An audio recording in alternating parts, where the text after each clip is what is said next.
From the campus of UMBC in Baltimore, Maryland, it's America East Conference men's basketball on ESPN3. Today, it's the Vermont Catamounts taking on the UMBC Retrievers.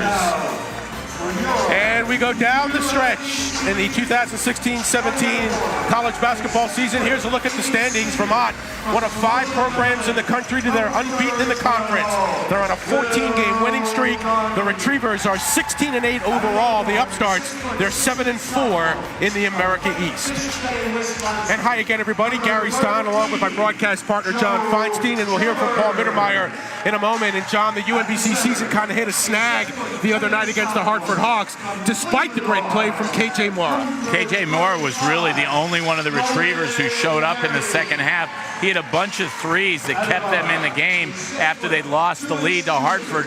He was the offense. He's going to need a lot more help today against Vermont, especially against Anthony Lamb, 6'6" freshman forward, who had 26 points and 13 rebounds against New Hampshire the other night. He's just gotten better and better, Gary, as the season's gone along.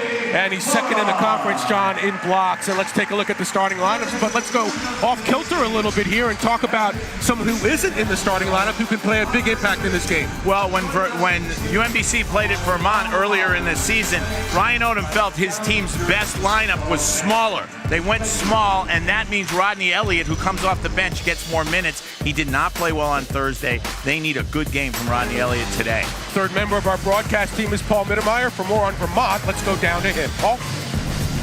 Well, guys, Vermont has owned this series 29-4, including 20 straight wins.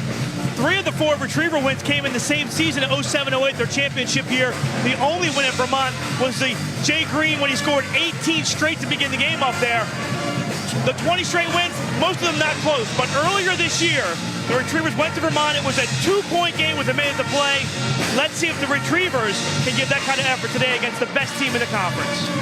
Thanks, Paul. The Catamounts, who have the 3rd longest win streak in the country, are led by that man, John Becker. John Becker arrived at Vermont in 2006 as the director of basketball operations, then succeeded Mike Lonergan when he went down to George Washington. And his worst season at Vermont, John Becker's won 20 games. He's been between 20 and 24 all 5 years. He's won 22 so far this season. And of course, UMBC coached by Ryan Odom, who's basically put the America East on notice here that we want to stay here and we want to be here. Well, and Ryan Odom has brought respect to UMBC this season. They're a team that everybody knows they've got to be ready to play against if they're going to get a win, home and away. You take a look at tail of the tape, and really the tail of that is, can Vermont keep the game at its pace, but UMBC would like to run. UMBC always wants to push the ball. We saw how ineffective they can be at times in their half-court offense on Thursday. They are not going to want to play against Vermont's half-court defense. Vermont is going to want, as you saw by those point totals, a slower game. The Retrievers went up to Vermont last month, lost by 9, 81-72.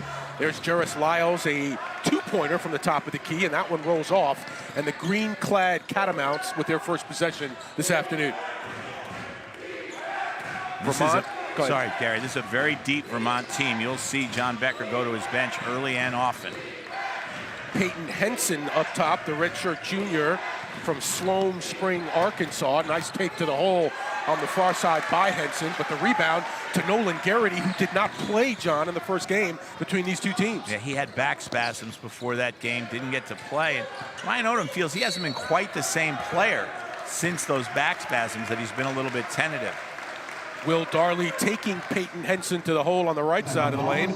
First foul on Vermont. It's not a shooting foul. That's a senior versus a freshman, and you can bet that UMBC is going to try to take advantage of that whenever they can.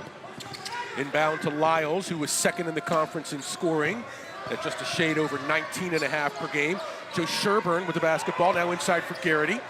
He'll work and score with the left over Anthony Lamb. Well, that's a good sign for Ryan Odom that Nolan Garrity gets off to a good start. He was one of many Retrievers who did not play well on Thursday, and Ryan Odom hoping he can break out of that today. Before the back spasms, John, he was averaging about 20 minutes per game. Since the back spasms, averaging only about 14. KJ Mara leads the conference in steals. That's why. Here's Sherburne on the other end. High off the glass, it won't go. And the rebound to Henson. Looked like he drew contact there. Here's Trey Bell Haynes, their point guard. He can't finish. And on the rebound, looks like the Retrievers will get called. Now, Haynes is their leading scorer. He's looking at his hand because that ball literally just slipped out of his hand there as he went in for what looked like a layup. He is their leading scorer, but he's one of 3 guys in his lineup averaging 11 points a game. They are very balanced. Yep, he does lead them at only 11.3. Retrievers, meanwhile, have 3 players averaging more than that. A lot of that has to do with the pace of play that we mentioned. Kurt Steidl, a 3-point shooting wizard for the Catamounts. Gives it off now to Henson. Inside the lane, he did. Turnover. John Becker says Steidl is the guy he keeps thinking he wants to get out of the game and give other guys more minutes, but then he does so many different things for them. He's got to stay on the floor.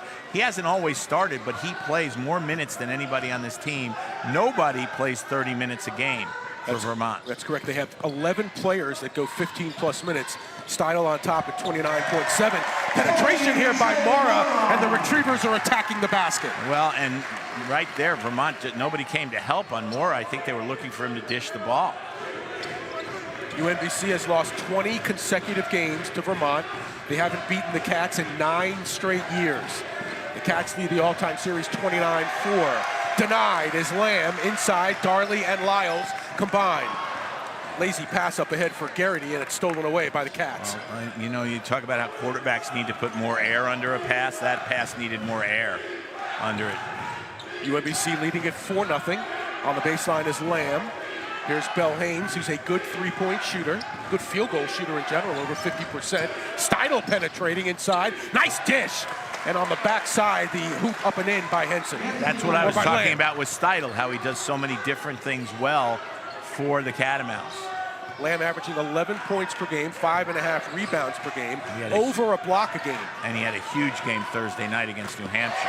Darley from 15 on the baseline. Will, averaging 20 points per game in conference play, gives the Retrievers a 6-2 lead. And that's a 2, but Ryan Odom is delighted to see him get off to a good shooting start. Here's hands from Will Darley. Nice feed. Lyles can't finish, rebound Haynes. I don't know why Lyles didn't just go up and dunk that ball. He would have gotten fouled. And now Mara all the way with Haynes. Looked like they were doing a duet there for about 10 feet. First foul on KJ Mara, a JUCO All-American from last year. And how often do you see good, strong hands there by Haynes to hold on to the ball? How often do you see, Gary, somebody miss a layup at one end and the other team comes racing back and either gets a layup or gets to the line? You've got to convert those transition opportunities. Haynes, a 74% free throw shooter, misses number 1. 2015 All-Rookie team in the America East.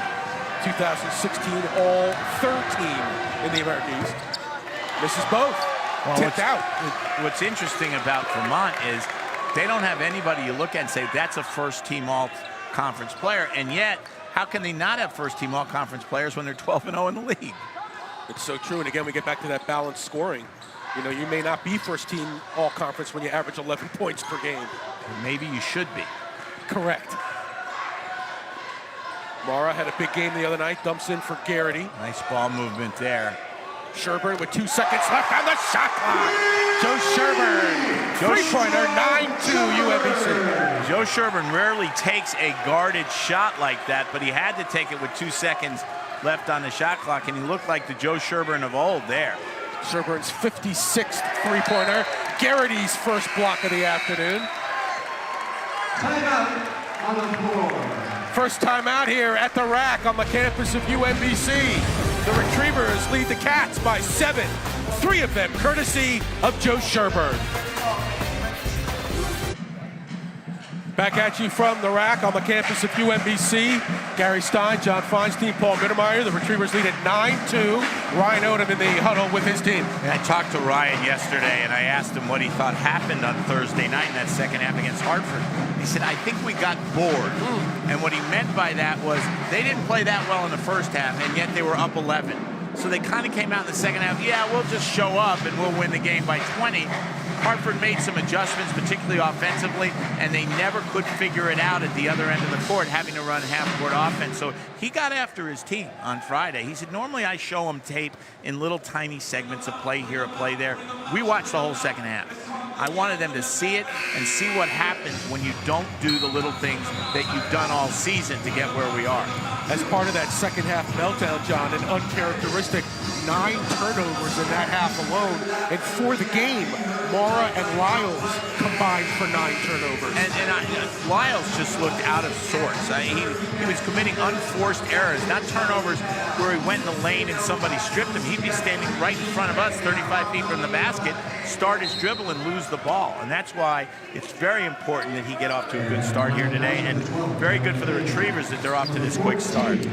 Off the bench, Cam Ward with a 3-pointer straightaway. Offensive rebound for Dre Wills, who is checked in. So John Becker going to the bench early here after the first time out. That's what he does. He will play, as you mentioned, 11 guys at 15 minutes or more each night. And off the bench is Darren Payen, and he makes UMBC pay with the left hand. Well, and he's a guy who comes in off the bench but could easily be a starter. Experienced, tough player. Good post up there.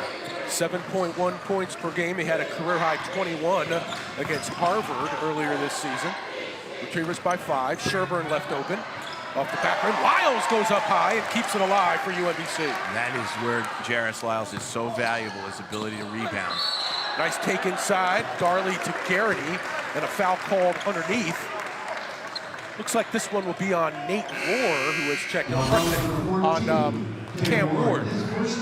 Cam Ward looks like he's about 14 out there, and clearly Garrity had a mismatch there on him, and all he could do was foul him, keep him from laying the ball up and in and create an inbounds pass. First foul on Ward. Sam Schweitz has checked into the game. Nolan Garrity sits down.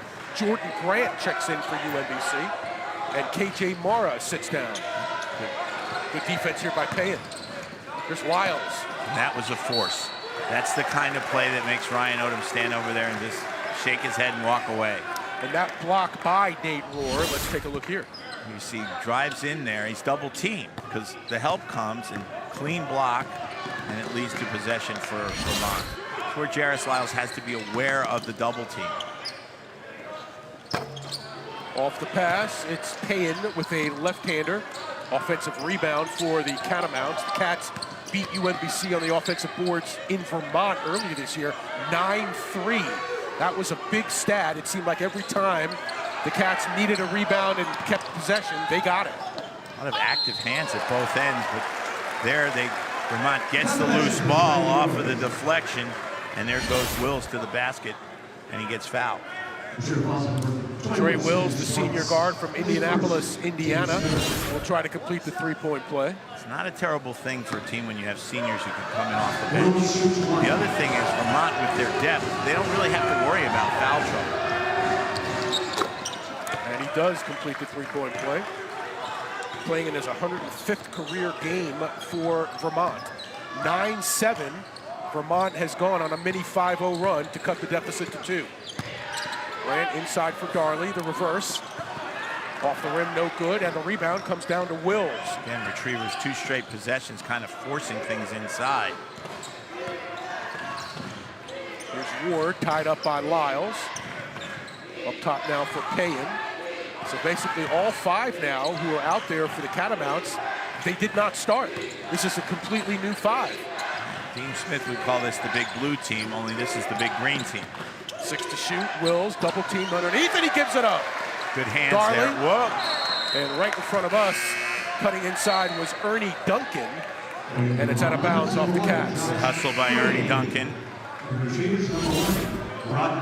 Watch him get the deflection, run right into the table here. There you see Patrick Stevens from the Washington Post almost getting collided with.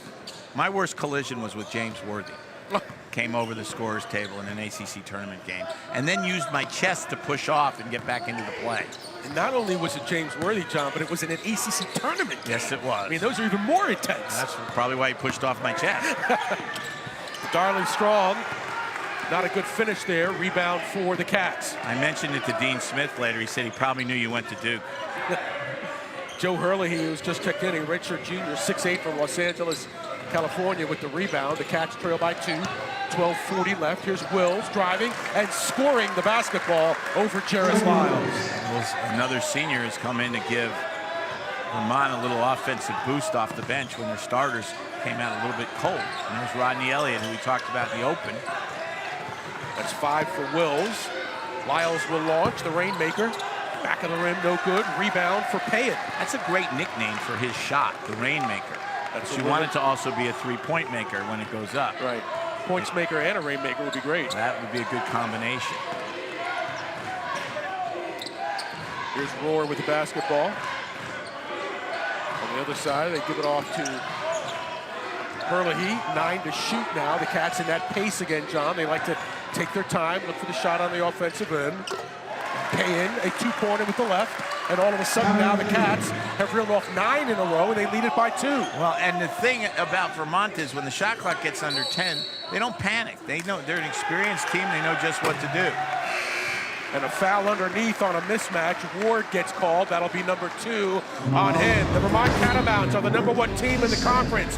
And off the bench, Dre Wills gives them.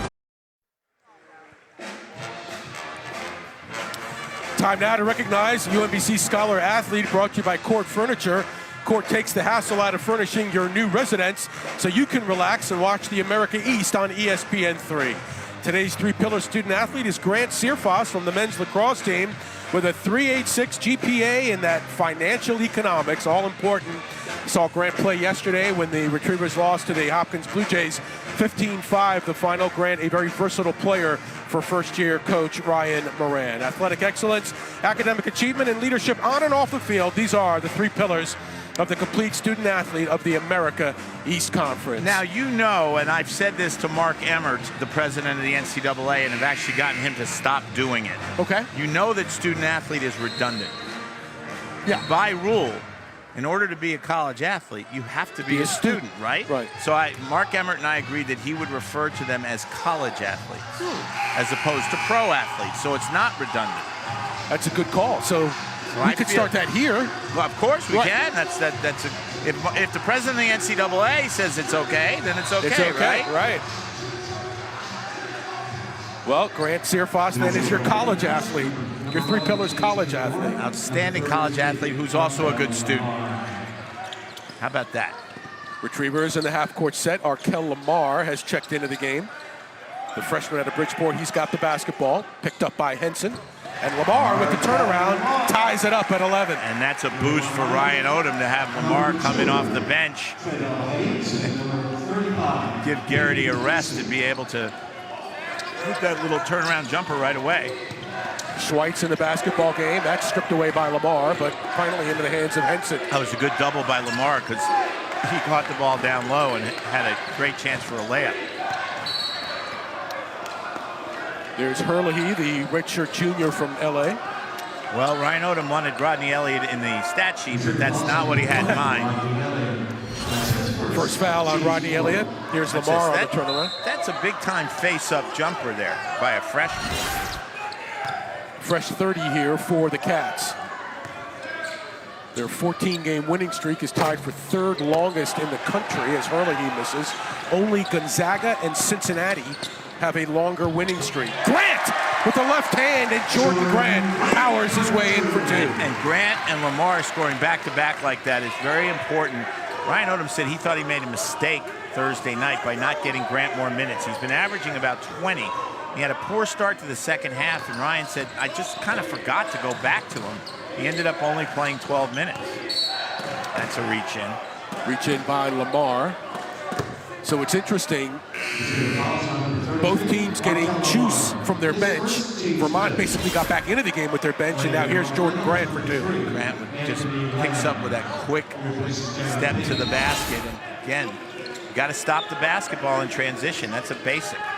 First foul on Lamar. That's the 5th on UMBC already. We're not quite halfway to the end of the first half. The Catamounts have committed 3. And they cannot afford foul trouble in the way that Vermont can. Laura back in the basketball game. He's on Haynes. Uses a screen from Lamb. Now Lamb will post up from about 16 and swishes one through. And that's the first 2 for Anthony Lamb. And that's what makes Lamb so tough. He can post up and score inside, but he also has a smooth release on that jump shot. And again, just a freshman. And correction, that's 4 for Lamb in this game. Little pull up as Elliott kind of threw it up there short. Rebound pulled down by Wills, who's made a big impact for the Cats off the bench. Rejected by Schweitz inside. Lamar pull up. And that didn't even touch the net or the rim. That was wide left.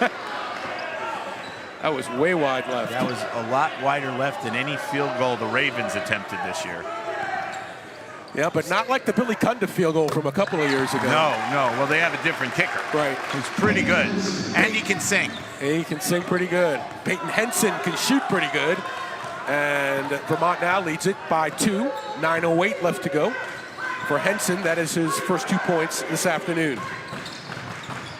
The Cats' average margin of victory this year is 10 plus as Mora ties it up for He UMBC. hits tough shots all the time. A lot of times when KJ Mora releases a shot going left there, righty shooter, I'm going, oh, that's not a good shot. Nice shot.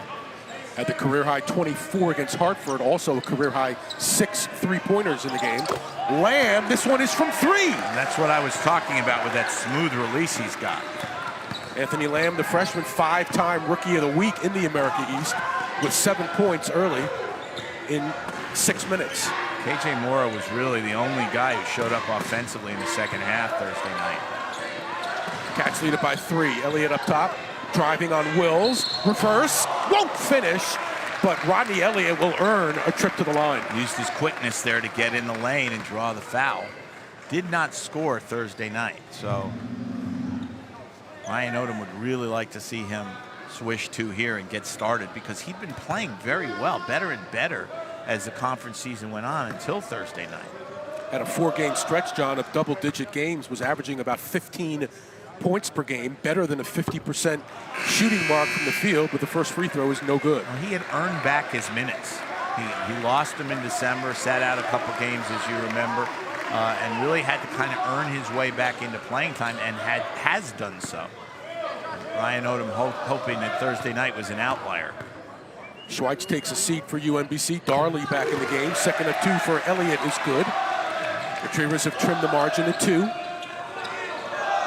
UMBC got off to a 9-2 start, but since then it's 16-7 Vermont. Inside from Lamb, working with Lamar. Quick double team from Elliott. They'll kick it outside. They got plenty of time to shoot. Here's Trey Bell Haynes to the hole. Rebound Darley. Kick ball underneath by Duncan. One thing. And it'll be UMBC basketball when we return. So the Retrievers trail the Cats by 2. 18-16 is the score, but KJ Mora hot for UMBC.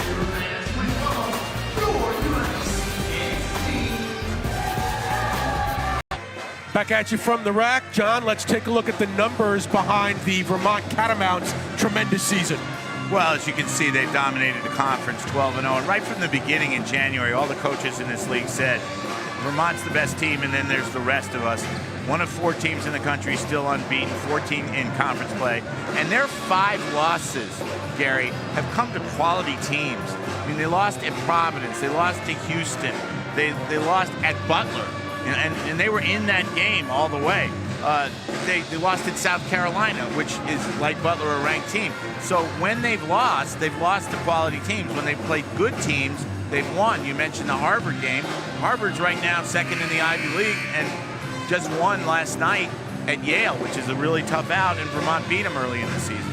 Vermont is 10th and 11th in the 2 biggest mid-major polls, and they even garnered a vote in the AP Top 25 I heard poll. that. Yeah, it's interesting. Yeah. I wonder who actually did that. Yeah. Gave them the vote. It might be someone sitting to your left right now. So you're saying that I may even know them? You might know them. You can go impress people by saying that you know someone who voted for Vermont 25th. Well, you know what? You're the journalist, so you help me figure out who it is, okay? All right, we'll work on it. Thank you. Maybe we should do it as a trivia question.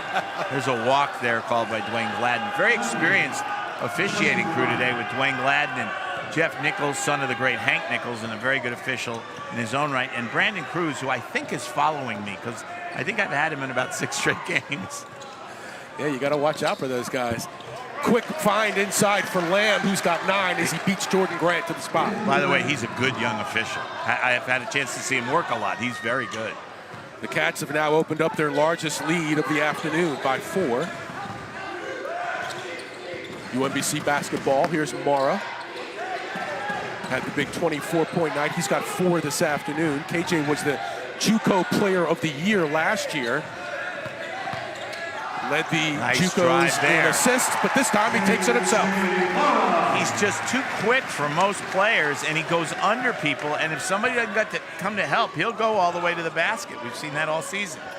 He leads the conference in steals, 3rd in assists, with that point per game average starting to move up. Here's Haynes. Bounce pass to Duncan. Vermont patient with 10 to shoot. 3-pointer from the corner by Duncan, no good. Rebound Lamar. Retrievers have a chance to cut it further. Good play by Grant, not forcing it there. Oh, you got to call that. Underneath on the baseline, KJ draws the foul. Let's take a look at the speed and the quickness of KJ Mara. Watch him here. He goes right under the defender there, Thompson, and makes the easy layup. Lamb, I mean, not Thompson. I don't know what I'm thinking sometimes. Lyle back in the basketball game. Rodney Elliott sits down for UMBC. Lyles has yet to score. He's 0 for 4 this afternoon. There's KJ again to the hole, and he lays it up and in to tie it at 20. He's a tough guard, almost to the point where you might see Vermont go with a little bit of zone just so there's some help there, because he can't be stopped one-on-one. That zone defense helped Hartford the other night, John. They went to the 1-3-1 in the second half, and Retrievers could not solve that. Nope, they never did. There's KJ, steal. And it's out of bounds off Vermont. And KJ Moore is putting on a show right now. Let's go downstairs. Paul Mittermeier standing by. UMBC defense. Paul? Well, guys, that last time out, Coach Odom talked about how Vermont was getting better shots than UMBC. I think the Retrievers done a better job since then. And also, their defense on the glass has got to be better. KJ from 3. Thank you, Paul. And Jairus Lyles from behind keeps it alive. KJ, pull up. KJ has scored the last 6 for UMBC. And John Becker wants a timeout. It's a timeout because he's got to adjust his defense to KJ Moore, littlest guy on the floor. KJ now with 10 points on 5 for 6 from the field. In fact, it's all KJ Moore right now. Again, one of the things he does so well is he can shoot going to his left. And that's what makes him a hard guard, because he usually drives right, but he can hit a pull-up jumper going left. The other thing is he never gets tired. His motor is a 40-minute motor. Ryan Odom will give him brief rest, but he doesn't really need it. He never seems to slow down, does he? And of course, the number one thing of KJ Moore, I mean, the scoring is a bonus. It's the ball handling. Ball handling and his defense. In 7 conference wins for UMBC this year, the Retrievers, he has 45 assists and only 7 turnovers. Right. 1 turnover per game. And that's what you want from a point guard. Usually, if you get 2-1 from your point guard, that would be 14-7, you're doing well. But when you're getting 6-1 from your point guard, you're doing better than well. And overall this season, you're getting 2.6-1. Which is a very good number. 3rd best in the conference. And it shows how he's improved as the season's gone on. And this time the foul will be called on KJ. Oh, correct. The foul's actually on Joe Sherburne. Which is a good thing, because it would have been 2 on KJ Moore, and he probably would have had to come out. But that is 2 on Joe, and so he's got 6, or the team has 6, and the Cats have committed 5. UMBC back in the lead by 2. Sherburne has to be careful now, and Ryan Odom has to make a decision whether to leave him out there or not. Sherburne made that early 3. Those are his first and only points of the game. KJ overplaying. Here's Haynes now taking him inside the lane. Throws one up.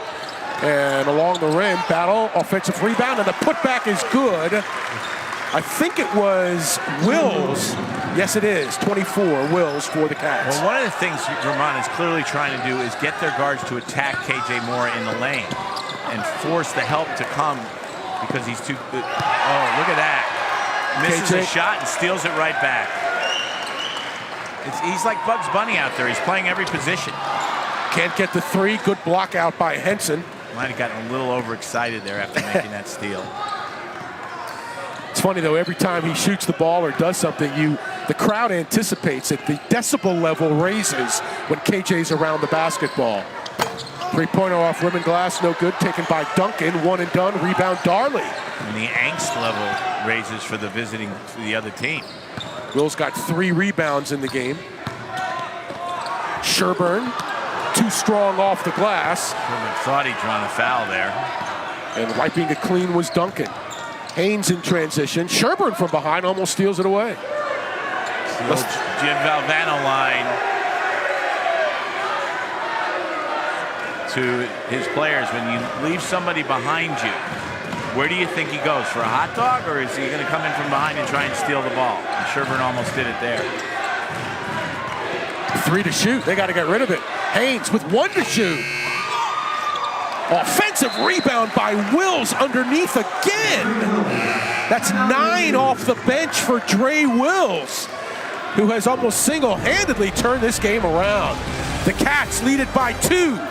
Back to the rack after this. Matinee basketball here at the rack. The Vermont Catamounts leading UMBC 24-22, and a lot of that courtesy of Dre Wills off the bench. 9 points and 6 rebounds. The last 2 an offensive putback gave him 700 points in his career, John, and he is the difference in the game right now for the Cats. Well, and again, this is the luxury that John Becker has, being able to bring a senior with as much experience as Dre Wills off the bench. We talked about their depth early in the game, and we've seen it throughout. After the 9-2 start, John Becker has used his bench quite liberally and to great effect. Now, Ryan Odom's gotten some help off his bench too, but Vermont is a team that plays 11 guys at least 15 minutes. And the guy who plays the most minutes for them, normally Steidel, has only played 4 minutes so far today. You can bet that'll change as the afternoon goes on. Meanwhile, Vermont and UMBC playing here at the rack, but the women are playing up at the Patrick Gymnasium in Burlington. In the fourth quarter, the Retrievers are leading the Cats 64-52. UMBC now 7-4 in the conference. They've won 7 of their last 8. There is a weather situation brewing in Vermont, and the snowstorm is coming, if it's not already there, and the ladies may not be able to get out until Tuesday, which could put their Wednesday home game against Albany in jeopardy. We'll keep you posted on that. They've been on the road now with weather for about a month, haven't they? It does seem that way. Back-to-back snowstorms in the Northeast.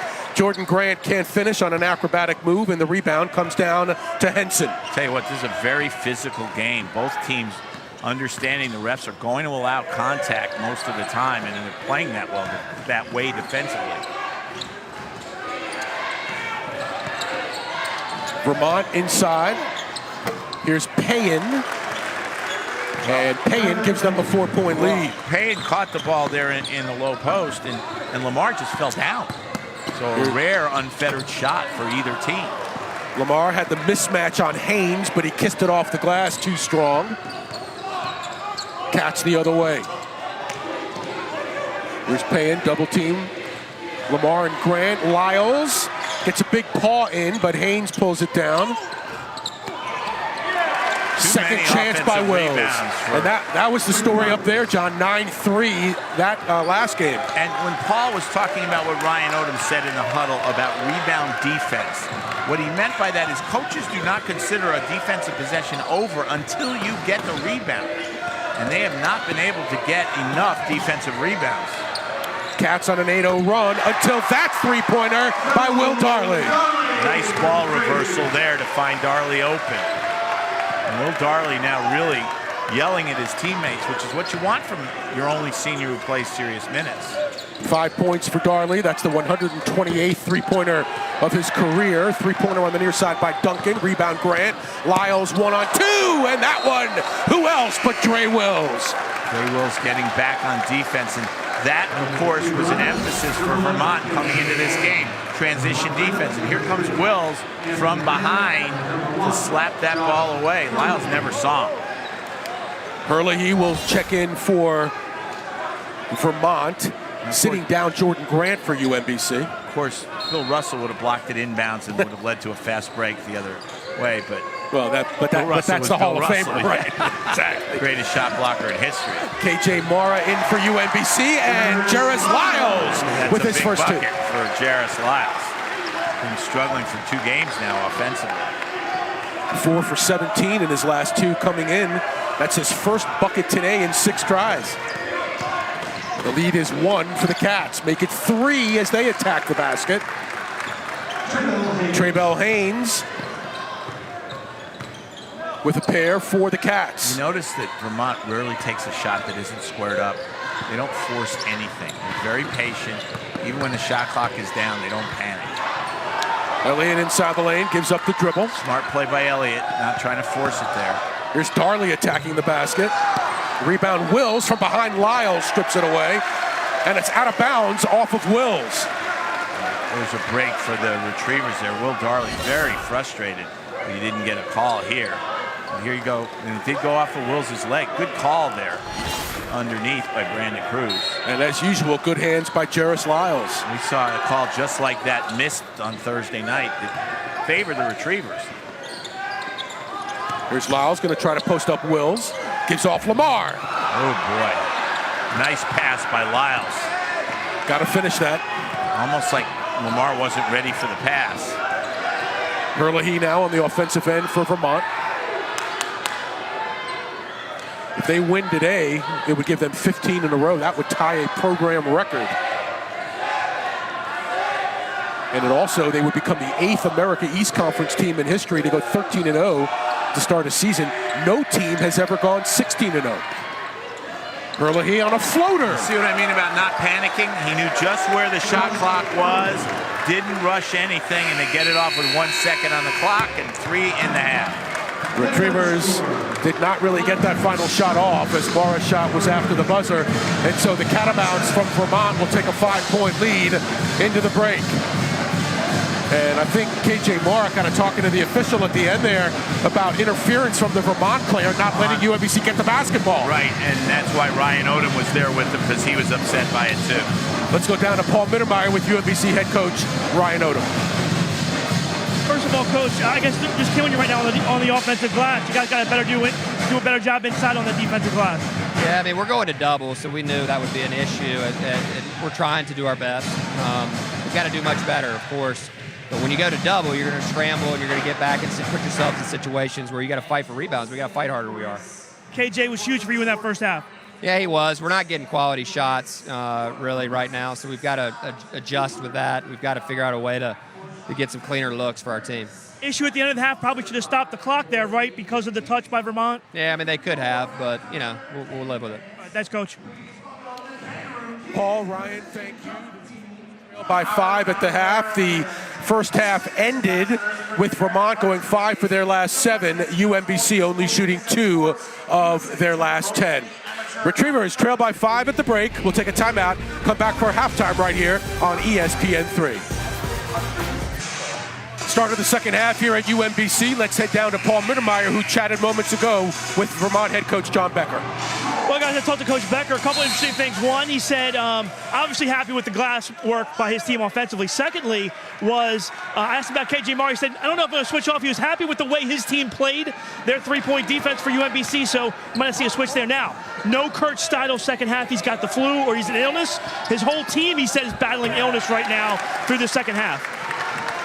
That explains why Kurt Steidl only played 4 minutes, the guy who plays more minutes than anybody for Vermont. And obviously you lose a player like that, it hurts, but if anybody's got the depth to overcome it, it's the Catamounts. Well, Peyton Henson with his first 2 of the second half here gives Vermont a 7-point lead. Well-coached teams almost always get a good shot coming out of halftime, and that's just what Vermont got there. UMBC with their first possession, turnaround by Darnley along the baseline. Both rims no good. One and done. Again, Ernie Duncan controlling the boards for Vermont. Nice no look inside. And a foul called on Nolan Garrity, and Garrity wants to know why. Well, and I think he thought he had the block because Brandon Cruz didn't make the call till late. So let's see here. Nice look inside there to Lamb, and I think he got him with the body, Gary. So do I. He was thinking the block was clean, which it probably was, but most of the time those fouls are called with the body, on the body. Anthony Lamb, a 70% free throw shooter. That's his 10th point of the game. He does not look or play like a freshman in any way, shape, or form, does he? He was one of 4 finalists last year, John, for New York State Mr. Basketball. I have no idea what that means, but he's a good player. That's pretty good. Anything with Mr. in front of basketball is pretty good. Or Mids. Either way. Either way, and that's John Becker, who just wins. He thinks this could be their best team since Tom Brennan's last year in 2005, when T.J. Sorrentine led them to the upset of Syracuse in the NCAA tournament. 60-57 in overtime. I remember where I was when I was watching it. I do too. I was there.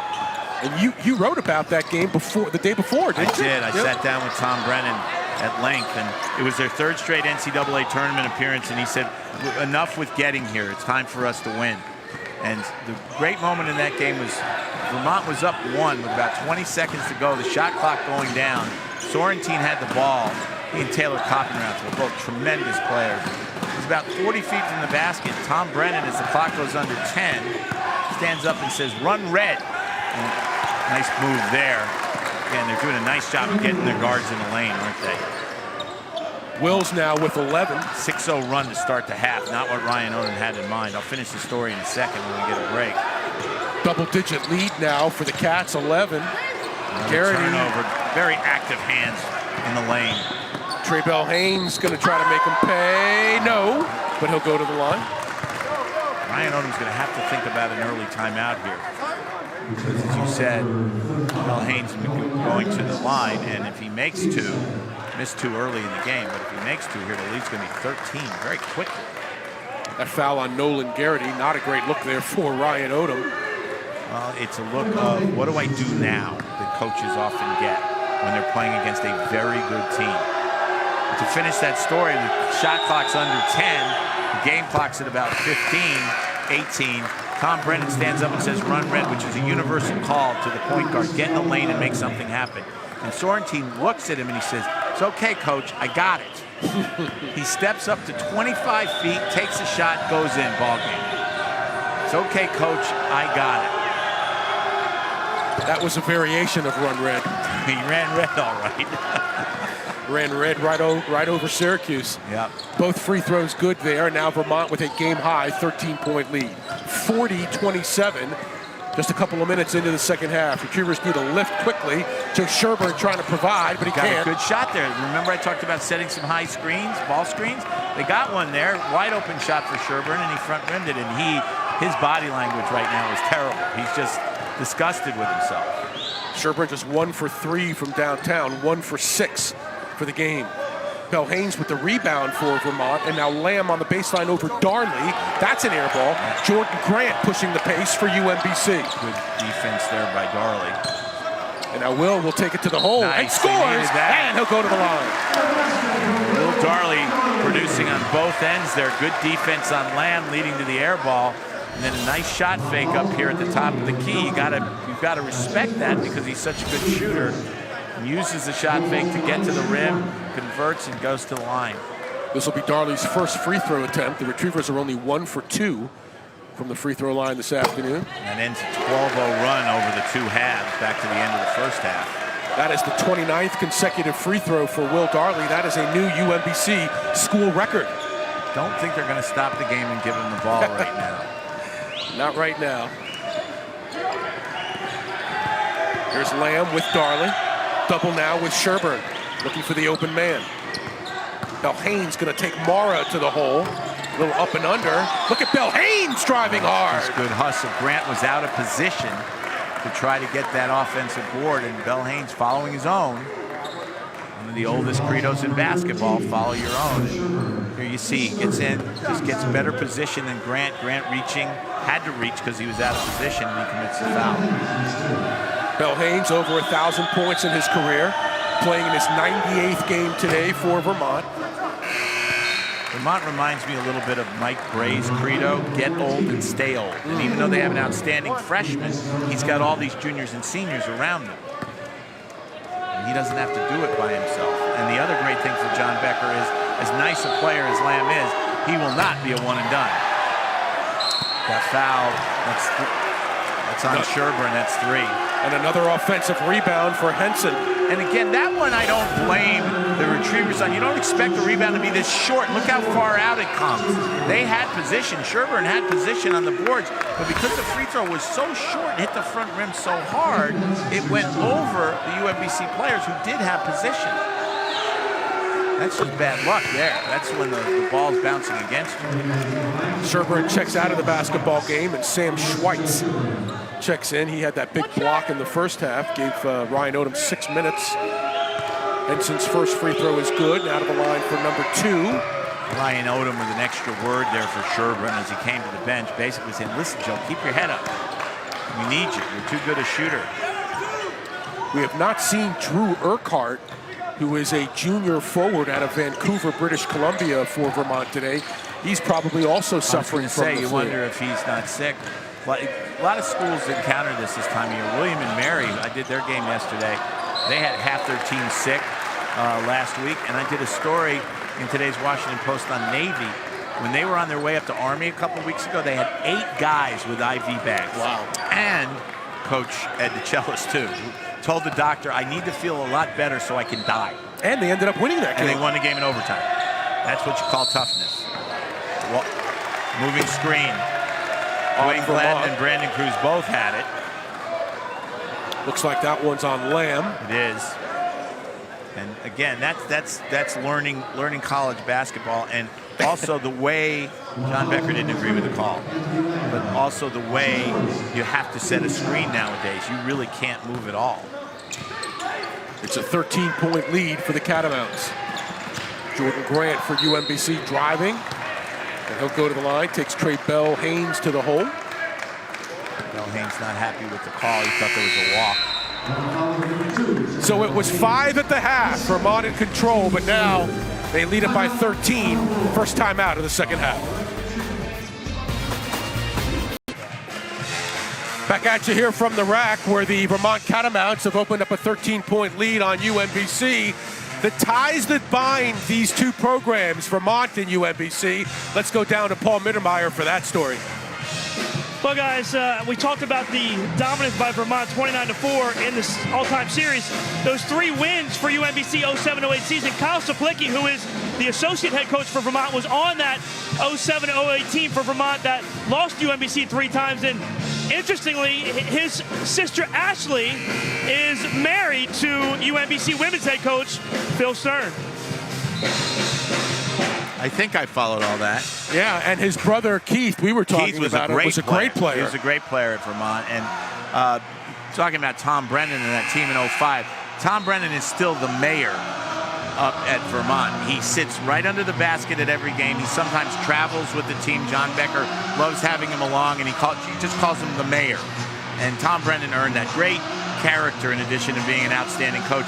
When they played Arizona in 03 in the NCAA tournament, the first time they'd ever gone, I talked to him right after they came back. They got beaten pretty badly. He said, I did my job. I won the press conference.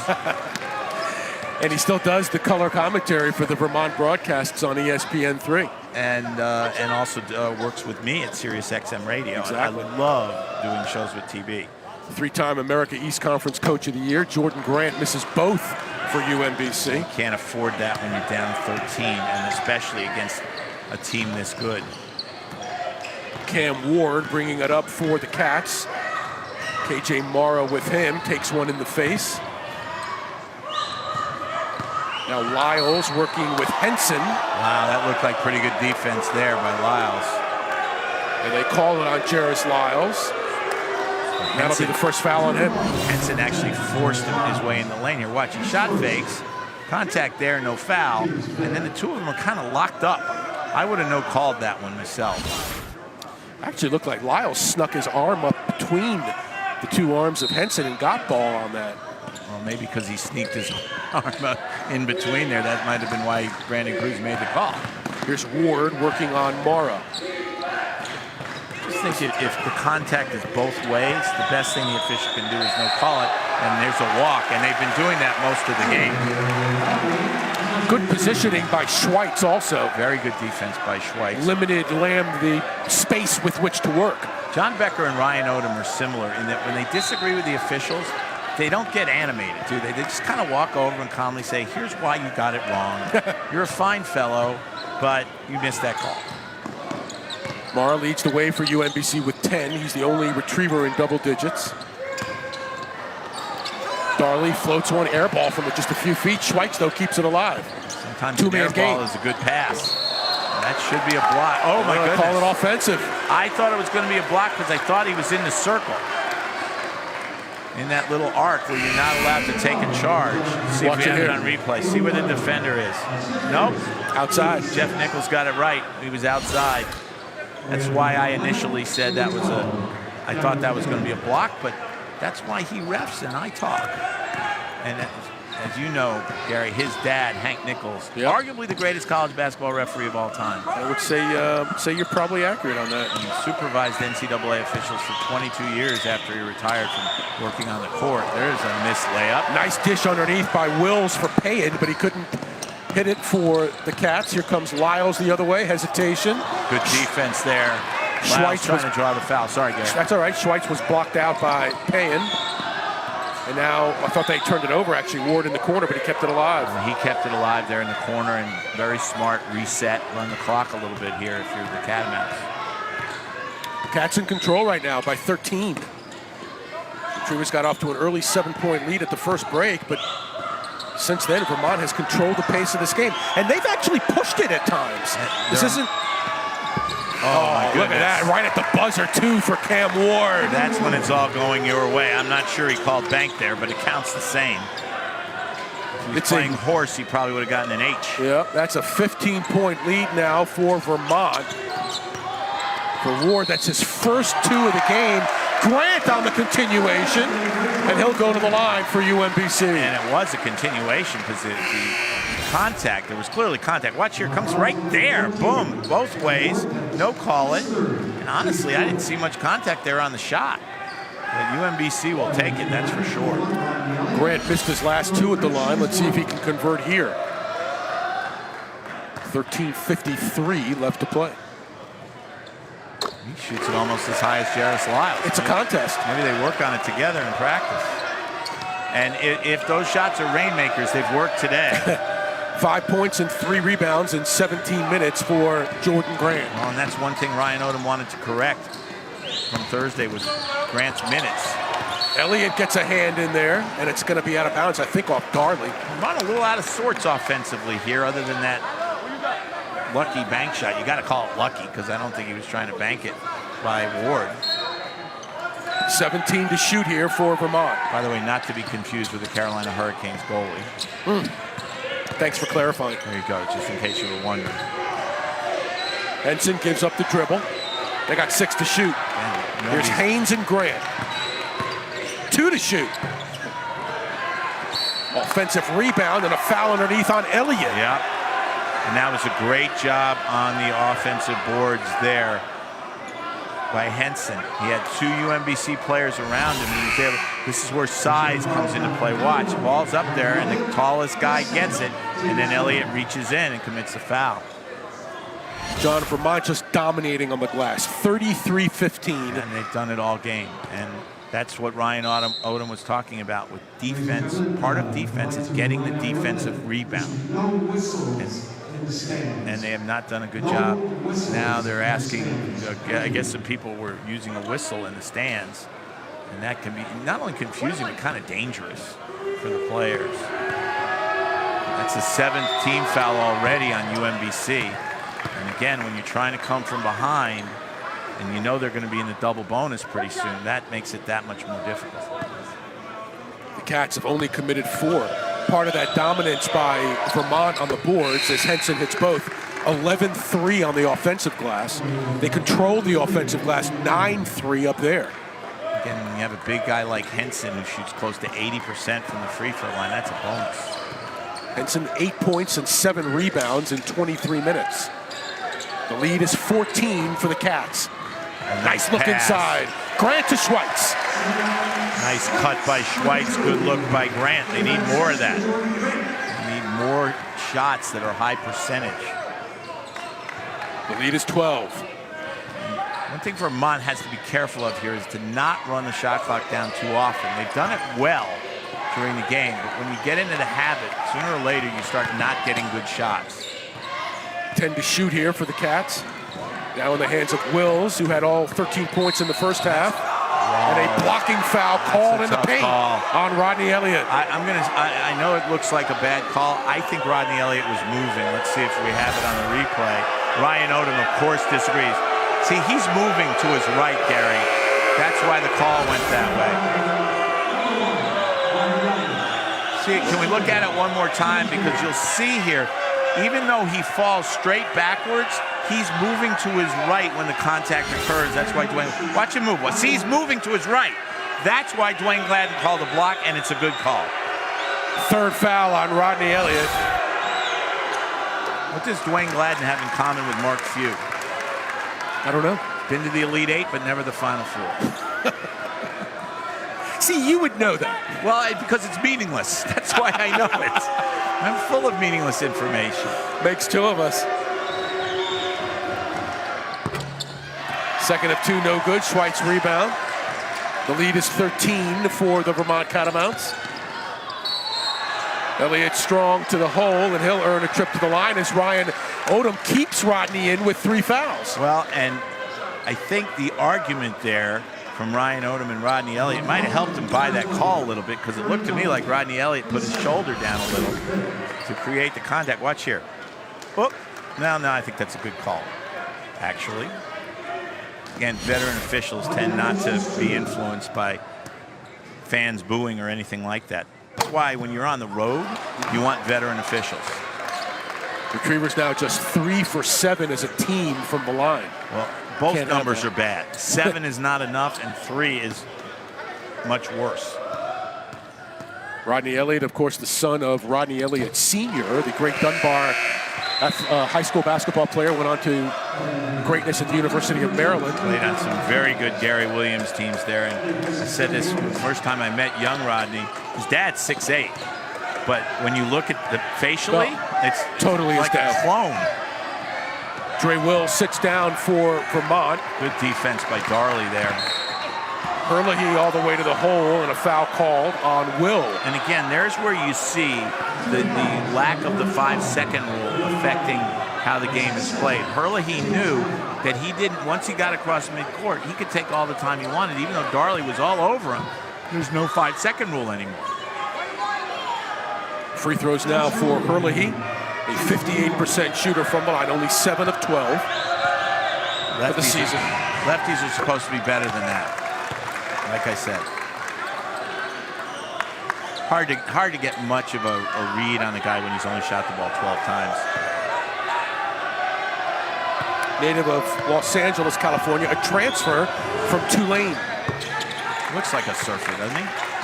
Does indeed, hits both. Now he's 9 of 14. That's much better than 7 of 12. Speaking of 14, that's the lead for the Cats. They came out on that 10-0 run to start this half, and it just held that lead right there. And there was contact. That's a good call. Herlihy fouling Grant. I think it's before the shot. And that's the last non-shooting foul of the game. 6 foul on Vermont. And Vermont at the other end will shoot 2 every foul the rest of the way with 12-11 left. Lyles checks in for UMBC. Jarris with only 2 points this afternoon. I've said this before, I'll say it again. There's another foul, and this will be 1-1. Why is it that the second half always starts out with a lot more fouls than the first half? You see, the first half goes along nicely. There's a flow to it. There aren't too many calls. Then the officials go into the locker room. They're handed a stat sheet, and they look at the stats. Oh, we haven't called many fouls. We got to get to a number. Got to earn our money. And that's why I've said I'll say it again. I've said it before. Officials should never look at a stat sheet. There's not a single reason why they need to look at a stat sheet. Right, there's nothing on there that they need. All they need to know when they're on the court is time on the shot clock, time on the game clock, and when you get into 1-and-1 and double bonus. That's all they need to know. They don't need to know. They don't need to know the score. 4 fouls now on Cam Ward as he sits down. Jordan Grant misses the free throw. Retrievers are only 4 for 9 from the charity stripe. It's a 5-point swing in a 14-point game. You need those points. And again, when you're trying to pull an upset, you have no margin for error. Bell Haynes trying to work some magic, but Schweitz and Lyles combine for the stop. Darley for 3! And that's a big make. And John Becker quickly wants timeout. The Catamounts see their lead trimmed to 11. Will Darley for UMBC with a big 3 at the end.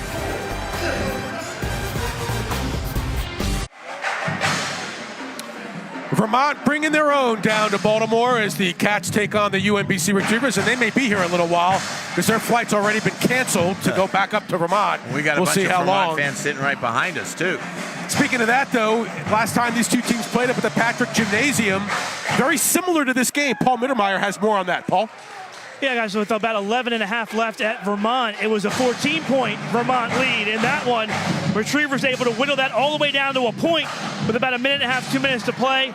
Got it to 2 with minute left, but Trey Bell Haynes hit a huge shot in the lane that extended the lead for Vermont and enabled them to hold on in that game. We'll see what the Retrievers have here in the last 11 and a half at home. And you can bet, Gary, that John Becker very aware of what happened in that first game at Vermont. That's why he called the quick timeout. Ryan Odom there, calm as always. Ryan played, by the way, at Hampton-Sydney for Tony Shaver, who's now the coach at William & Mary. And I had a William & Mary game yesterday, and on Friday I asked Tony, I said, so what kind of player was Ryan? And he said, Ryan was a great shooter, but he was allergic to defense. So on Saturday, I said to Ryan, you know, I talked to Tony Shaver yesterday, and I asked him to describe you as a player. And Ryan said, I know just what he said. He said, I was a great scorer, but allergic to defense. I said, actually said you were a great shooter, not a great scorer. And he said, that's really unfair. I was a position defender. And I said, what do you mean by that? He said, I guarded the worst guy on the other team all the time. Tony, of course, played for Dean Smith at Carolina back in the 70s. Some great teams back then. Mitch Kupchak was on that team. When does Carolina not have a great team? That's true. Phil Ford, Walter Davis. 2002. Here's Dre Wills, speaking of great. He's having a great game today. 16 now for Wills, and the lead is back up to 13 for the Cats. And again, you see out of a timeout what happens. They get the ball to an experienced guy, and he gets a good shot. That is so key. Such a fundamental coaching principle for basketball. Here's Darley taking on Henson. And he's the hot hand. I don't think Ryan Odom minded that shot except for the result. Darley 4 for 9, one of the top 3 shooters in the conference. Retrievers have actually one of the top 5. They have 2 of the top 5 in Sherburne and Darley. Here's Lamb coming open underneath with Schweitz. Lamb will go to the line. And again, the Cats have taken control right off the timeout with 2 good looks inside. And again, it helps that he got a full timeout out of it because it's the first time out of the half. Reorganized his team. And speaking of timeouts, we'll take one here too. Vermont by 13 with 10. Back at you here at the rack. Time now to look ahead at the road ahead for the UMBC Retrievers and their television schedule on ESPN3. The women's game against Albany coming up on the 15th. That is still holding for TBD. Wednesday. We'll see. And then you and I, John, will be busy the weekend coming up, the 18th and the 22nd. Last 2 home games of the regular season for the Catamounts, and then they finish up at New Hampshire.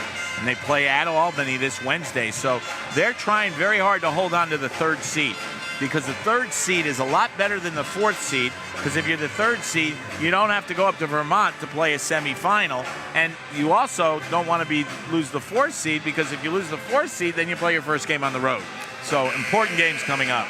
Top 4 seeds, of course, get home games in the first round of the America East Conference Tournament, and we'll have it for you one way or another here on ESPN3. Good look at Dre Wills, who's come off the bench for John Becker with 16 points. And we talked about what a well-coached team does out of a timeout. There you see, they get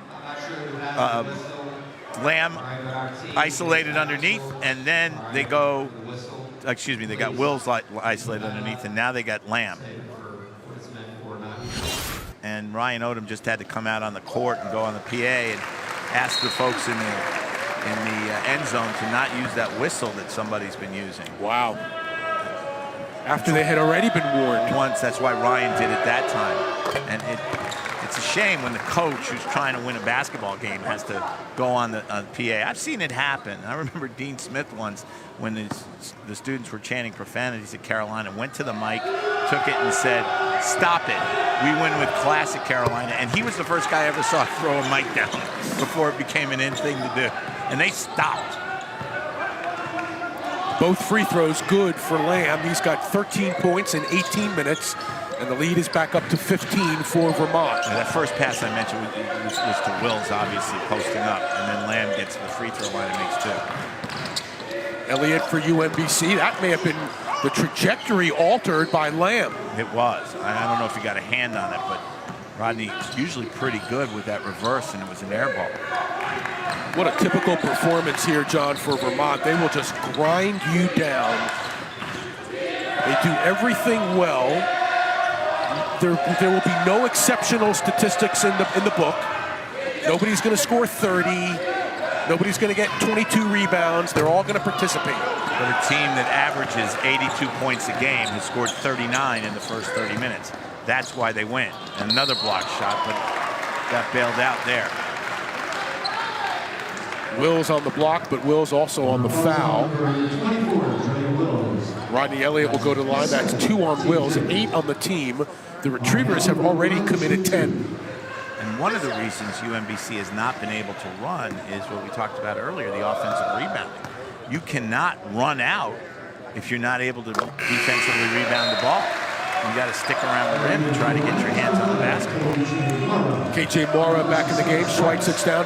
John, we talked about Rodney Elliott in the open. We kind of broke ranks and talked about a non-starter because Ryan wanted to get him more time, but Rodney only with 3 points this afternoon. He has gotten those minutes that we talked about, but he's missed several free throws, doesn't have a field goal yet.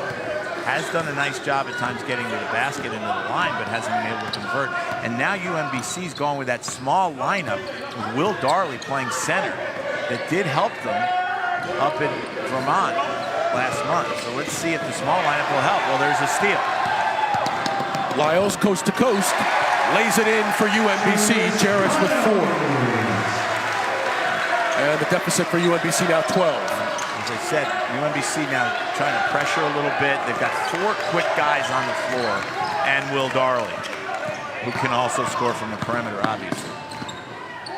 Yep, four guards and Darley. You're absolutely right. Wills kind of willing his way in past Rodney. How smart is he? He catches the ball on the baseline, sees the defender there, stops on a dime, puts it on the floor and creates space for himself. Wills has basically taken the place of Steidel, who's been stymied with the flu, only 4 minutes, and that was it for him. And again, he's the guy who plays the most minutes for this team, but it's only 29 because of their depth. Lyles denied on that last trip to the hoop. Henson, soft touch for a big man. That's a 6'8" guy just catching and shooting. 10 and 7 for Peyton Henson. Vermont's got the best inside game in this conference. That's part of the reason, one of many reasons why they're so good. Darley with Lamb. Will go to the line, but it's a 16-point deficit the Retrievers need to make up in just over 8 minutes. And the hard part about being down 16, in addition to the fact that you're down 16, is against a team like Vermont, they know how to milk the clock and shorten the game as well as anybody, and they're in the double bonus free throw-wise. And UMBC will also be the double bonus after this, and of course Darley gets 2 here. Will coming off that 22-point effort against Hartford. That's his 30th consecutive free throw as he continues to add to his record. I was to say that's a record, isn't it? Every time. By the way, on our constant conversation about statistics, did you see Draymond Green's triple-double the other night? I didn't see it, but I heard about it. You heard about it. He scored 4 points. Right. He had 10 rebounds, 12 assists, and 10 steals. Now that's it's never happened in the NBA before. That's newsworthy. And by the way, it looked like Kevin Durant was really out of sorts last night in Oklahoma City, didn't it? He only had 26. Yeah. And they only won by 25. The rich get richer in Golden State, no doubt about it. Couldn't happen to a better guy in Steve Kerr. As good a guy as there is in sports. Great guy. Been a part of so many championships as a player and a coach. Guy wasn't recruited out of high school. There's a nice reverse. Bell Haynes. He's just so smooth. Never looks like he's forcing anything, probably because he's not. And, you know, just back to Steve Kerr for a minute, not only the basketball stuff, and I know he wasn't recruited out of high school, right, but just his family history. His story is remarkable. It is a remarkable story. I wanted to do a book on Steve this year. We're very good friends. So what's stopping him? He said, I'm not ready. Not ready. He said, he's not ready. He's only 51 years old. Darley on the putback. 2 chances, 3 chances. That's frustration. Nothing right for there. UMBC. And again, Darley working hard inside to get himself those extra opportunities, just not able to finish. 16-point lead for the Cats. Good motion here by Vermont. And now Bell Haynes with 7 to shoot. Oh, baseline drive. What a play. How many times in this game have they had the shot clock under 5 and gotten a good shot? Oh, great block there. Wills now with 20, a clinic by the green-clad Vermont Catamounts right now. 18 over UMBC as they continue to pound it inside, courtesy of Dre Wills.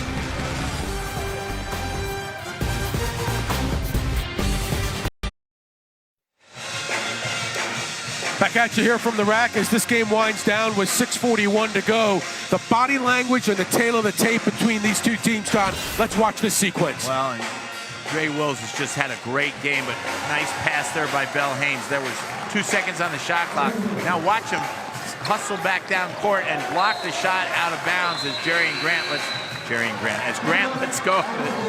And watch his reaction because he was getting heckled in the crowd, and you see him, and then you see Grant wanting a foul.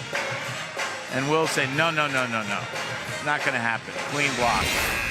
But you don't see a lot of heckling in the America East. But Will's reacting to something somebody said in the crowd.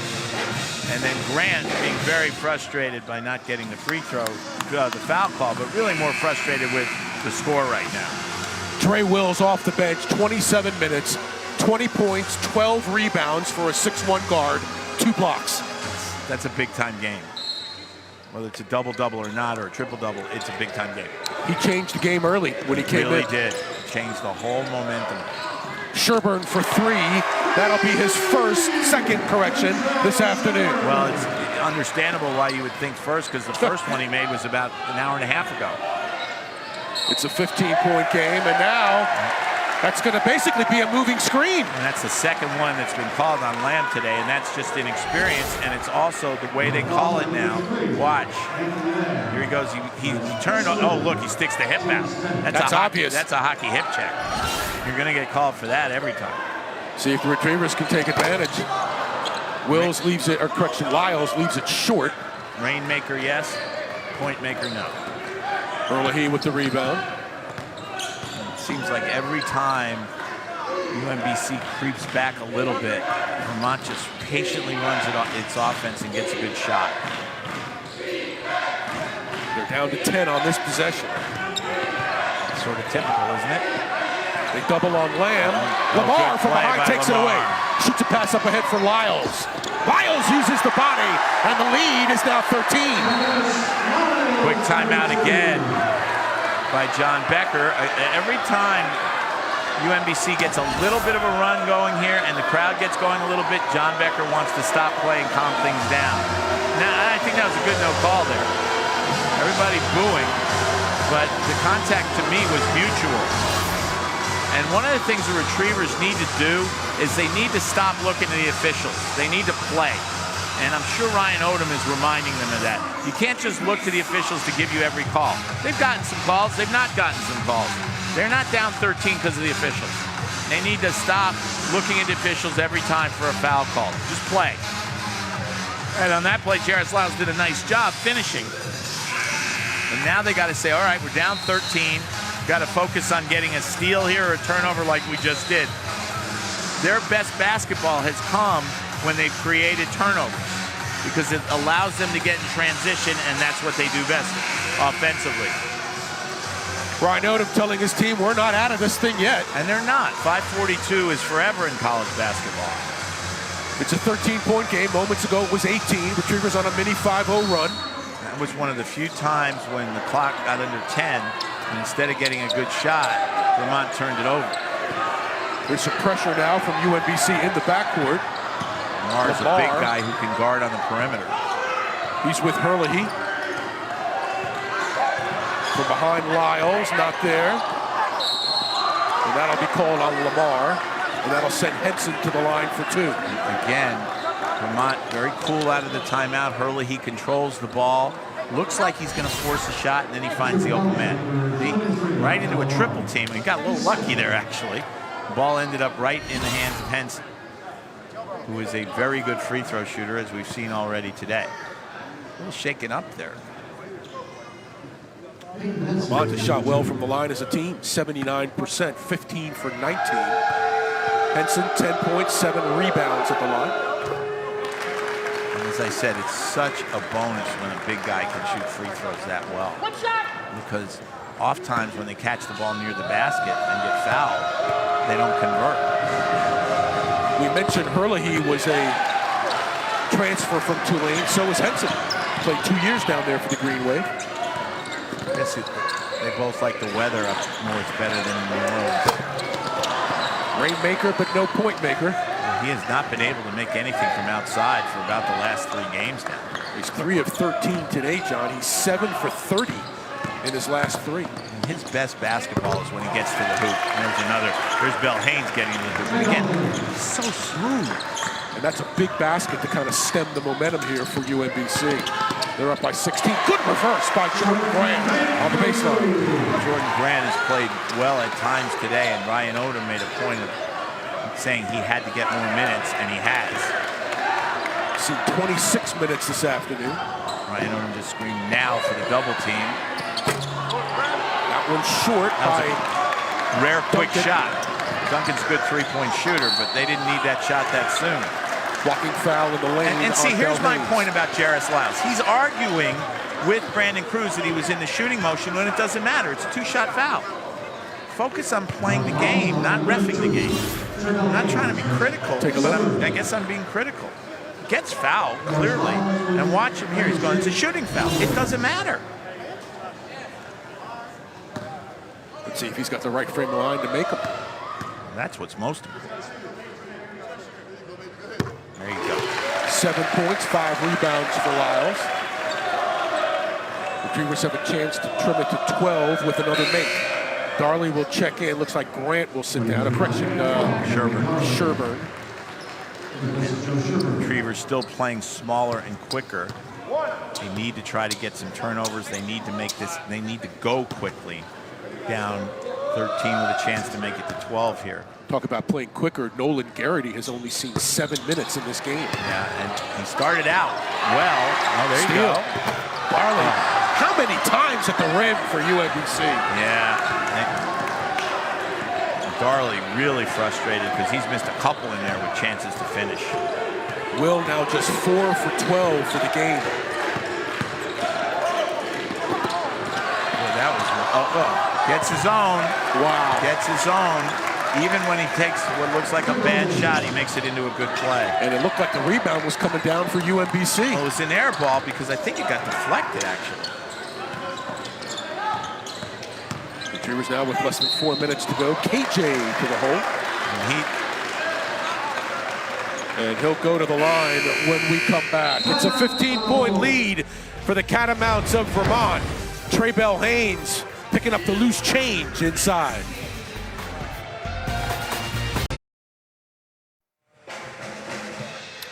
Well, not to put the cart before the horse, but should Vermont hold on this afternoon, they'd go 13-0 in the conference, the 8th team in AEC history to do that. Here's a look, John, at the rest of their schedule. Could they be perfect this year? Well, yeah. They've been perfect so far. UMass Lowell is not one of the top teams in the conference. Albany and Stony Brook are 2 of the better teams in the conference, but they get to play them at home in Patrick Gym. So Yes, they have a very good chance. I thought this might be their toughest test remaining, may yet be in the last 348, who knows? But they've got a great chance to go 16-0. Of course, if they go 16-0 and they don't win the conference tournament, Michael Jordan will probably call John Becker and say 16-0 don't mean blank. And you know what? John Becker would probably agree with it, right? Because the Holy Grail is to get to the NCAA tournament. He's been there once, but has had 5 20-win seasons and only won the conference tournament that first season. It's been dominated the last 4 years by Stony Brook and Albany, no doubt about it. And of course, no team has ever gone 16-0 in conference play in the America East. KJ Morrow will be at the line for UMBC, who trail by 15 points with 3:48 left to go. If anybody's going to go 2 for 2 for UMBC, I would think it'd be KJ. And he's halfway there. KJ with his second double-figure game in a row, had 24, a career high against Hartford the other night. That's his first point of the second half, though, isn't it? It is. And that is his second, so it's 13. I got one right. Here's some pressure now from UMBC. Well, they need to press, obviously. They can't just let Vermont walk it up and run 20 seconds off the shot clock on every possession. So they're pressuring the ball as best they can. And again, this is where the 5-second rule, or lack of it, comes into play. This would already be a 5-second violation under the old rule, but of course, Cam Ward knew that he didn't have to worry about that. And by the time they get the ball into the hands of Bell Haynes, there were 12 seconds left on the shot clock. 3 now to shoot. That would have brought rain. Oh. Grant, can he keep it alive? He does. Great to Lamar. save. Thought he'd lost it. We need to score quick here. Grant can't finish. Lamar is fouled. And again, the Retrievers can't complete the job at the rim. But a good job by Lamar getting inside position there and drawing the foul from Henson. Number 2 on Payton. Here, take a look. Good drive here by Grant, but watch how Lamar just beats Henson to the basket and gets fouled over the back. Good hustle play there by Lamar. 2 points, 3 rebounds for the freshman out of Bridgeport, Connecticut. Nice form from the free throw line. Definitely gives Ryan Odom athleticism off the bench. And that's why he's been in there a lot in this second half, because of that athleticism and quickness against Vermont. And now the lead's 11. This becomes a fairly big possession for the Cats. More pressure. Spearheaded by Lamar. They break it 2-on-1 the other way. Wills tied up by Grant, and they call a foul on Grant. He hacked him. I mean, that's a good call. You notice that Grant's not arguing at all. He got hit in the eye, actually. Watch this. Right there with the right hand. Got hit in the eye, and that's one call that UMBC did not argue. Jordan Grant, the junior out of Bowie, Maryland, played in the MIAA for Archbishop Spalding. Sure. Definitely short-armed it. Substitution, Duncan will check back in, and Ward will sit down. Duncan's been pretty invisible today, and he's one of their better scorers. No points, 0 for 5. Yeah, that's pretty invisible. I would think that's basically the definition of invisible. Well, except he missed 5 shots. 1 out of 2 there. So now it's 12, 68-56. You don't have to shoot threes. You just have to shoot quickly. And I don't know what's going on with Vermont here committing these fouls. It's just not smart basketball, stopping the clock. Remember, we're still at a point in the game where when you score, the other team can take 4 or 5 seconds before they inbound it. But if you put them on the free throw line and stop the clock, that doesn't happen.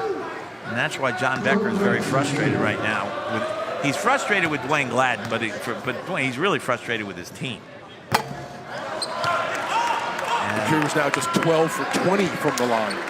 8 misses for UMBC. 60%. That's not good.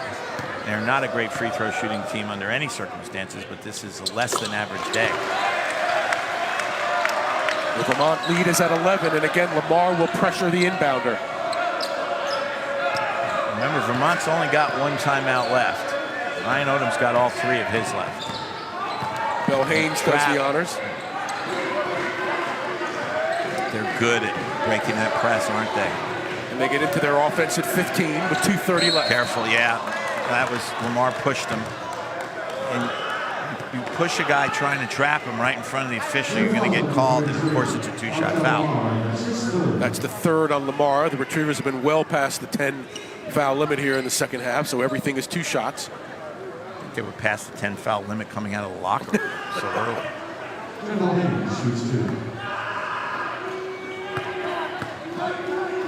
Both teams have committed 19 fouls. That it seemed like so much more. Belhanes with another miss. Well, that's because most of them have been in the second half. First half was pretty smooth foul-wise. But, of course, the second half, the officials always, they crank it up at halftime. And when a team is behind, they're going to foul a lot. What I don't understand is Vermont's fouling.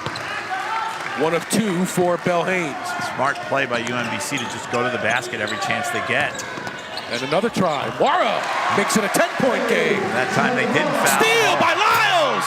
It's an 8-point game! Very careless inbounds pass by Henson. But Mora was trying to foul there. That's that way. Out of bounds off Vermont! Yep. The press, right after I said they've done a good job handling the press, they turned it over twice. First on the inbounds, then on the double team. Here's Mora scoring. And watch here on the inbounds, just throws it right to Lyles. And then another turnover here right afterwards, right in front of us. Watch, the ball's deflected, but it goes off of Herlihy. And that was clear. But now the crowd is alive. Lyles to the hoop. Lyles scores! That's his game. Go to the hoop every time. Vermont had Ernie Duncan wide open down the court and missed him. Now Mora will commit one in the backcourt. Send Belhanes to the line. And Vermont, the last couple of minutes, has not been very solid at the foul line. They've been 1 for 2, 1 for 2. This is his game. Drive to the hole. Because he is not a great three-point shooter. And they don't want to foul, so they've given up 3 layups, actually, in less than a minute. Now Belhanes, the senior, see if he can calm things down for Vermont. Lead down to 6. Belhanes just 4 for 8 from the free throw line. Nope. Wow! This is one of the cooler customers in the America East Conference. And down the stretch here, he has not been good on the foul line. I still hear those whistles. Can you hear him? I don't hear him with the headsets on. Well, they better be careful. The last thing you want is to get teed up. The crowd to get teed up here. They've been warned twice. 1 of 2 for Belhanes. And a substitution, UMBC. Offense, defense, getting Sherburne in the game. Retrievers get another 3-point shooter. It is a 7-point game. And remember, Sherburne did make the last 3 that he took. So no reason not to look for him now. Sherburne with a couple of 3-pointers here this afternoon. Had so much success going to the basket, Vermont switched to a zone. For Darley inside quickly. 1:45 to go. Darley catch and shoot. And Wills with the rebound. That's a huge rebound for Vermont. Wills has been the player of the game for the Catamounts, no doubt about it. And smart coaching there, John Becker. His team was getting beaten to the basket every single time. Switched to the zone. Darley got a good look here from 3, just didn't go down, and there's the rebound and the foul. Foul on Grant, number 2. Wills at the line. He's 3 for 5 from the free throw line this afternoon. John Becker figuring if nothing else, by going to zone, you make them take more time to get a shot off. He's short. Ooh. Wow. And this is why when home court matters, because Vermont's a little bit rattled. And they are not a team that rattles easily. Obviously, they've won 6 road games already in the conference. They are allowing UMBC to stay in the game. Again, 1 for 2. Yeah. And now the lead's back up to 8. 71-63 the Cats. Oh, what a screen Sherburne set. It's a 6-point game. He went back to man-to-man. Sherburne set a great screen there and set up Mora for an easy layup. Looking for the steal here. Does he call the timeout? He does. And that's their last one. There is no 5-second rule. The fans are screaming for 5 seconds. There is none.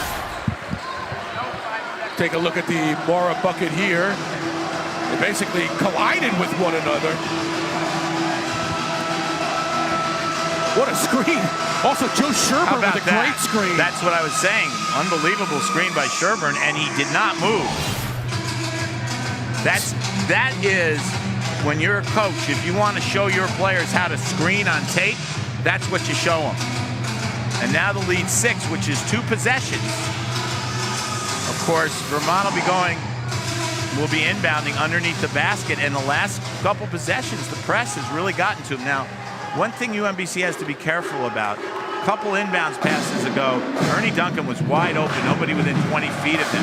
If they run that same play and look down court for him, somebody's got to be aware of the guy running out.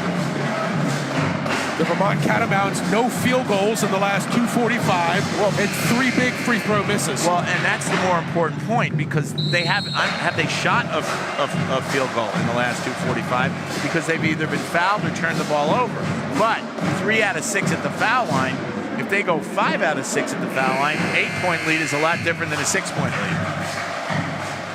Meanwhile, the Retrievers are 4 of their last 5. The lead was as many as 18 earlier in the game. And to UMBC's credit, that's part of why Ryan Odom is so good. He never loses his cool. He never lets you see him sweat. John Becker made that point to me Friday night about one of the differences between UMBC is they're tougher now. They don't fold under pressure. They're tougher, and you can see it today. And here is the pressure from UMBC. And remember, out of bounds off his Vermont. leg. Off his leg. And remember, Vermont has no timeouts left. UMBC has 3. So they cannot call a timeout trying to inbound here. Watch. He's trying to make a move, and pass it goes right off his hip. UMBC ball. Lamar with the deflection. It's UMBC basketball. They do not have to shoot a 3 here.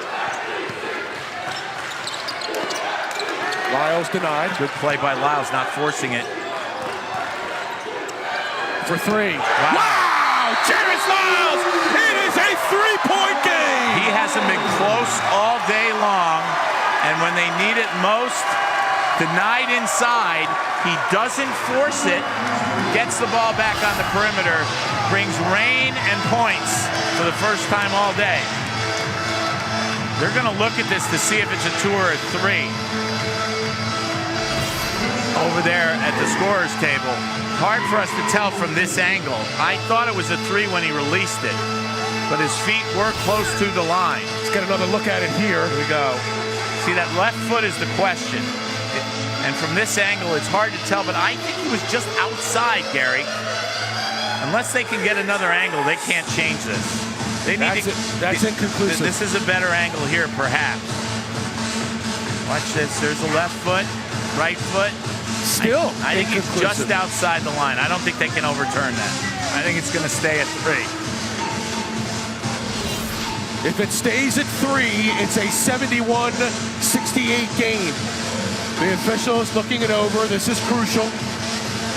Wayne Gladden taking a good look, but I don't think he's going to get a better look than we did right here. See, there's no way to tell. Look at that left foot. That might just be on the line, but it's awfully close. Usually, if it's that close, they usually won't overturn it. I think they're going to keep this a 3. It's a 3. At the 6:47 mark, John, about 5.5 minutes ago, the lead was 18. And as I said, this is why UMBC is 16-8 and 7-4, because they don't fold. They hung in there. The press gradually created these turnovers. They started to make some shots. Vermont helped out by missing some free throws. And they almost got a turnover on the inbounds. Vermont needs to run a different inbounds pass, because this one on the baseline just isn't working. They're double teaming the ball and causing turnovers. They did try to run Cam Ward deep, but he wasn't open. Darley had him and has him now. Now they lob it, which is a better play, and they break the pressure. Here's Wills with that could be intentional. It won't be called intentional. Break there for UMBC, because he wrapped him around the shoulder. I was going to say, not only do they need a new inbounds play, they may have needed a new inbounder. Watch that. See, he grabbed him on the shoulder. They're going to say he was going for the ball, but now they're going to look at it. They're going to look at it to see if it was an intentional foul. I don't think they're going to call it intentional, but they are going to take a look. But obviously, it would be huge if it's 2 shots in the ball. That makes a huge difference. Again, Brandon Cruz over there taking a look. Dwayne Gladden joining him. Watch here. Another look here. You can see the way he wrapped his arm. Jeff Nichols just confirmed they're checking to see if it was flagrant. I think it's too borderline. You can say he was trying to get to the ball, even though he was clearly fouling. I don't think they're going to call this flagrant, but now they're calling in Jeff Nichols, which means that one guy thinks it's intentional and flagrant, the other guy does not. So Jeff Nichols will probably have the tie-breaking vote here. This is a very big call for all sorts of obvious reasons. Only 6 seconds went off the clock. I think his hand was close enough to the ball. They're going to consult now that they're going to keep it just 2 shots, but we'll see. Crowd will tell you. It'd be hard for me to imagine they would reverse that, and they're not. They're not. They're not. And that's the right call. I believe that's the right call. And the reason it's the right call is because his hand was so close to the ball. And that's why, even though John Becker, for obvious reasons, wanted the flagrant called, it's not going to be called. I think they got that right. So the result is Dre Wills at the line for 2 free throws. Remember, he front rimmed the first one last time. Looks a little confused going to the line. Wills only 4 for 7. The Cats have missed 9 overall this afternoon. It's been his, and he front rimmed it again. And that's, they're rattled. I mean, flat out rattled here. That's 10 misses for Vermont. It's as many as they miss in a month. Hang on, that won't count. That won't count. And John Becker, I think, is saying there's whistles in the crowd again. He wants a tee. I think that's what he's saying, and he's not going to get it. But they're going to go to the mic, go to the PA again about these whistles. And I told you, I don't think he's wrong. No, you heard it before. You're absolutely right. And John Becker's got a case saying that it should be a tech because they've already been warned twice. Here comes Ryan Odom. There's a whistle right there, but if you want, don't do it again, please. That's right. That's right. By the coach. Well, he said, I don't think there was a whistle, but if there was one, don't do it again. Making a point, we shouldn't be given a tech for UMBC. Second of 2 for Wills. Short again. Short again. Lyles the rebound. They do Retrievers can not tie. need a 3 here. They need a basket.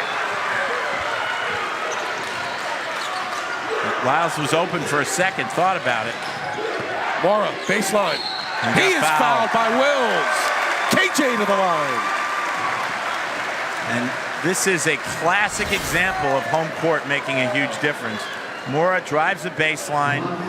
Wills behind him and tried to reach over using his height, but he reached over him and out. When you reach your hands out, Gary, you're going to get called for the foul just about every time.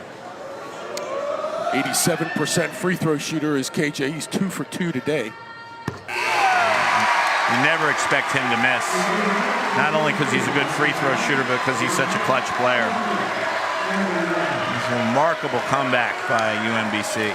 Wills is sitting down and Cam Ward has checked in. And that's a free throw shooting move because Wills has missed 3 of his last 4 and he front rimmed those 2 last time. It's a 1-point game. 50.9 left to go, and we're going to have more pressure from UMBC. You got a freshman inbounding the basketball. A new inbounder in Lamb. Oh, he could have gone deep. Remember, no timeouts left. Now they're doubling the ball carrier. Lamar bumped him. Foul called on Lamar. Lamar bumped him. And that's a freshman being a little overeager. And this is the guy, Cam Ward, that they put in for free throw purposes. Yeah, exactly. And you can see right there the bump. Jerked his head back a little to make sure that Dwayne Gladden saw it, but that was clearly a bump. Now Ward is only 26 of 39 from the line. That's 67%.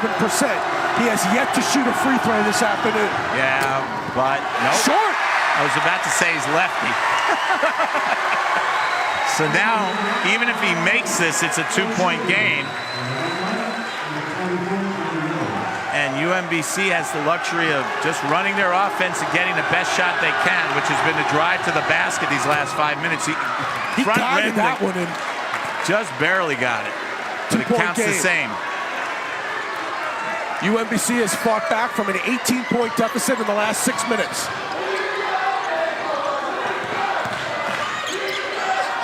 Lyles is denied. Good defense there. Well, let's see. They will talk about this one. Well, they're not sure who it was off, so they can go to the replay here because it's in the last 2 minutes. And he's not sure who the ball was off. So it's a smart move here. I think replay's overused, generally speaking. But on a call this critical with 38 seconds left, you want to make sure you got it right. Now, Dwayne Gladden initially called it Vermont ball with 22 seconds on the clock.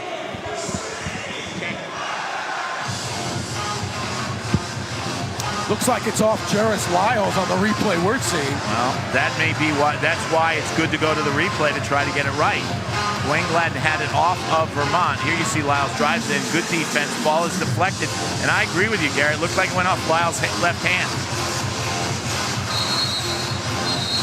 Yep, they're going to say Vermont ball. They got it right.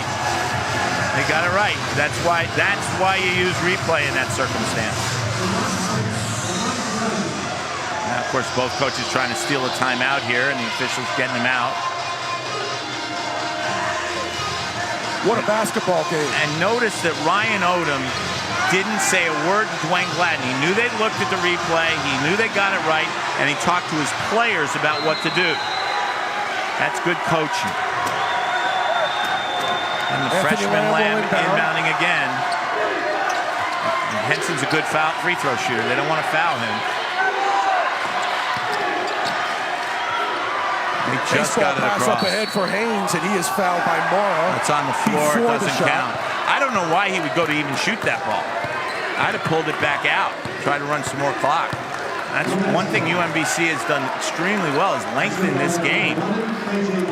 And Vermont has not once, when they've gotten the ball in that kind of position, pulled it out. And here's Haynes, who has not been good at the free throw line, with 2 free throws.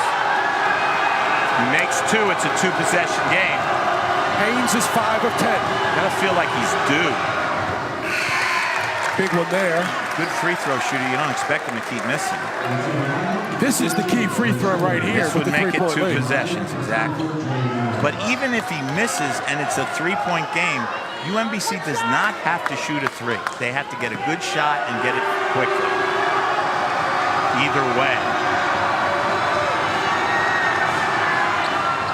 Yeah. It's a 4-point game.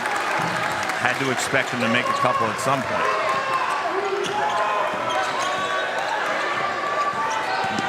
Moore got the screen. With a step back.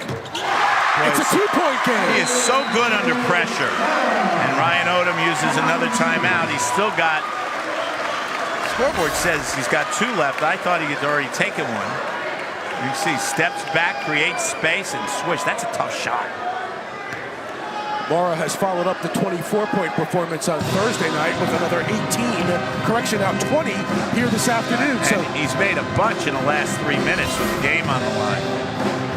Every time he has to take a shot that's critical, he seems to make it. But it's really the pressure defense job that has fueled this comeback. Pressure defense and missed free throws. Yeah, exactly right. Interestingly, when they first started pressing, Vermont did a good job of breaking the press. And then they went about 6 possessions where they turned it over 4 times and missed free throws a couple other times. And there's Mora making that tough shot that we talked about on the baseline. 19.2. Now, I'm a little confused. I thought Ryan Odom had already called the timeout before the last one. The scoreboard says he's got 2 left. But more importantly, Vermont's got none left. Yeah, they just changed the time. They put 7/10 of a second on. So it's 19-9. 19-9. Okay. And you know what? That's a lot of time. That's plenty of time. Ryan Odom hoping his team can finish one of the great comebacks in UMBC history. Now Ernie Duncan is inbounding, the senior. The inbounder has been a key guy and a different alignment for Vermont this time. They've gone from Henson to Lamb to Duncan. Lamar, the ball is loose. Picked up by the Retrievers. Lyles, 13 to play. He forced it. I don't know why Lyles took that shot. He was double teamed, plenty of time on the clock. And he sort of reverted to Jairus Lyles of last year. Watch here, they don't inbound, they throw it to another inbounder. Stolen, loose ball. Lyles comes up with it. And again, watch, he's trying to draw the foul. He thought he could draw a foul there, and that was just good defense played by Duncan, not fouling. And now the freshman goes to the free throw line with a chance to virtually ice this game. 13 for the freshman Lamb. It's like Vermont doesn't want to win. They want to stay. Their plane's canceled anyway. They figure, let's play a couple overtimes. That's their 13th miss from the free throw line. And as I said, that's as many as they'll usually miss in a month. It's still going to be a one-possession game either way. And John Becker, with no timeouts left, has somebody at the scoreboard so he can set up his defense by subbing. Now, let's see if they foul. 10 seconds left, 3-point lead. Do you foul so somebody can't hit a three? I wouldn't want KJ Morris shooting a three if I'm them. I'd foul. He did. Well, the Retrievers will have to foul it back. Well, and you got to expect more to make both because he's been so good. And then Vermont's going to have to get it inbounds again. And if he makes both, worst case scenario, it's still a one-possession game. So 6.8 left, but that could be a millennium.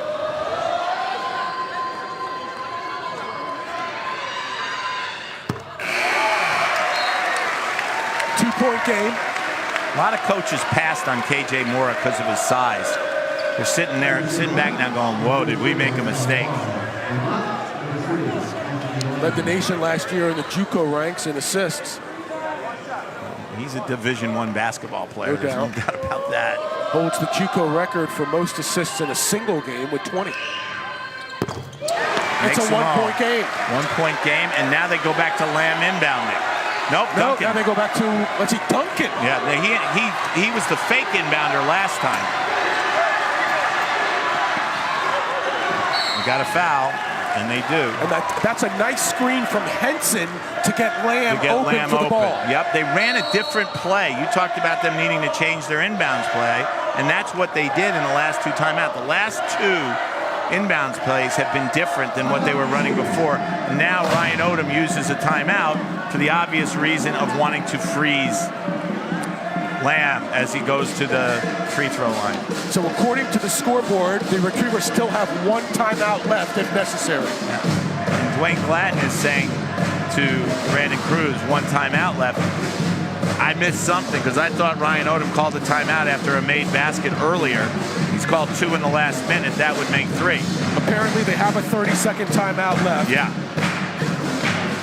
And so here we have it then. It's a one-point game. Vermont will be at the line. Regardless of the outcome of the free throws, it's still a one-possession game. Correct. We saw Will Darley hit one against New Hampshire a couple weeks back at the buzzer on a play that started with 2.3 seconds left. So 5.5 by that count is an eternity. 5.5 is plenty of time. You can inbound to almost anybody and get the ball into shooting position. And again, what's important here is if Lamb makes two, they can foul and not allow them to shoot a three. If he makes either one or two, obviously, then they have to just play defense and hope to get a stop. They haven't gotten many in these last 6:47, have they? The efficiency of UMBC, I mean, I think I made the comment with 10 minutes left, they had 39 points. They've scored 35 since then. This game, in case you're joining us late, was 18 points. Vermont had an 18-point lead at the 6:47 mark. And here we are. Lamb has just crossed himself twice waiting to shoot the free throws. Bob Knight once said to Mike Krzyzewski when he saw him crossing himself when his team had key free throws, God helps teams with good free throw shooters. Calmly made that first one. Very calmly. Stepped right up in rhythm. See, now, and he crossed himself again, so that's three and counting. But I don't know why players walk away from the free throw line when they've just made one that smoothly. I just want the ball back and shoot.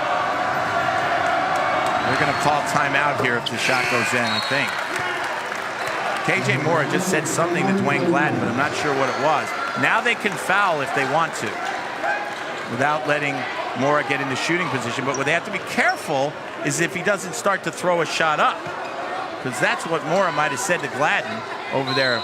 Watch, if they foul me, I'm just going to start into a shooting motion. Here he goes. They called a timeout. They do get it with 0.7. They were trying to foul, actually. And KJ Mora called the timeout. So now they're going to have to run. Now, this is a play you work in practice. They have a play that they work in practice every day. It's only a 30-second timeout here, but they will have a play to get a shot. Here you see Mora start, and he calls timeout just as he crosses midcourt. Although he thought he got fouled. They're going to reset this clock. Reset back to 2.7. Well, let's see. Let's see when he makes the timeout motion. He still hasn't made it. Now he makes it 2.5, I'd say, which is a lot more time than 0.7. 0.7, it's a catch and shoot. 2.5 is a dribble if you can, if you have to. I think it's going to be 2.2. I just saw Jeff Nichols just indicated 2.2. 2.2. Which again, yes, you could set a screen, you can catch and dribble. They have to shoot a three, obviously. Well, how eerily similar is this, John, to the UNH game where Darley hit it Except with a 2.3? You don't have to go the length of the court here. Exactly. The other thing is you got to watch out if your UMBC might try to foul. They might even foul before the ball comes in bounds. Because how many times do we see teams just guard and somebody makes a three at the buzzer? Let's see if Darley is the target here. He was against UNH. Yeah, Lyles, I think, is going to be the screener, and Darley will be the target. That's what I would guess. So Lyles goes to the corner. Darley trying to get open. He threw it off. He was afraid of a 5-second call, so he just threw it off of Henson, and they lost a 1/10 of a second. 2.1. Dwayne Gladden worried about the Vermont bench, which is about as irrelevant as anything right now. Right, out of all the things. And they're at the other end of the court. Mora. It's got to get it into somebody. Lyles back to Mora. Heaves it at the buzzer. Oh, my goodness. The rim at the buzzer. Great play by Bell Haynes to deflect the pass. And then to save it in bounds, but it went right to Mora, and he had almost made a miracle shot there. That was a wild ending. Watch this. He gets it in bounds. There's Bell Haynes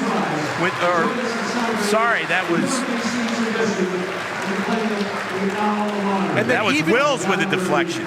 Even off the front rim, John, I thought it could still get the shooter's roll. Yeah, it went up in the air and then goes over the backboard. Game over. Great rally by the Retrievers. Fascinating basketball game to watch. I'm not going to say it was the best played basketball game to watch, but it was a fascinating game to watch. And the Retrievers had a chance right down to the last 1/10 of a second against the team that's now 13-0 in the conference. 77-74 is your final. Dre Wills changed the game for Vermont with 22 points off the bench. We'll come back and wrap it up from the rack when we return on ESPN3.